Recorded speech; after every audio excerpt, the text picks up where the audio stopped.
ஆயிரக்கணக்கான ஆண்டுகளுக்கு முன்பு இந்த பூமியில் மிகப்பெரிய சக்தி கொண்ட ஒரு மகான் வாழ்ந்து வந்தார். அவர்தான் அகத்தியர். அவர் சிவபெருமானின் மிக தீவிரமான பக்தர். அவரது வாழ்க்கை முழுவதும் தியானமும் ஞானமும் நிறைந்தது. ஒரு நாள் இந்த பூமி தனது சமநிலையை இழக்கத் தொடங்கியது. அனைத்து மக்கள் வடக்கு திசை நோக்கி சென்று கொண்டிருந்தனர். இதனால் பூமி ஒரு பக்கம் சாய ஆரம்பித்தது.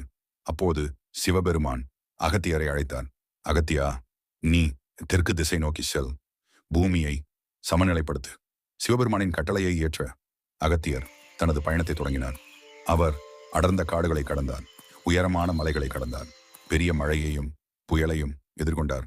ஆனால் அவர் ஒருபோதும் நின்றுவிடவில்லை. இறுதியாக அவர் தென்னிந்திய மண்ணை அடைந்தார். அவரது கால்கள் அந்த புனித மண்ணை தொட்ட அந்த நொடியே ஒரு அதிசயம் நடந்தது. பூமி மீண்டும் தனது சமநிலையை அடைந்தது. அனைத்து உயிர்களும் காப்பாற்றப்பட்டன. அகத்தியர் தமிழ் மொழியை மக்களுக்கு கற்றுக் கொடுத்தார், மருத்துவத்தை கற்றுக் கொடுத்தார், ஞானத்தை பரப்பினார். அவர் ஒரு சாதாரண முனிவர் அல்ல, அவர் ஒரு மகான், அவர் ஒரு சக்தி, அவர் அகத்தியர்.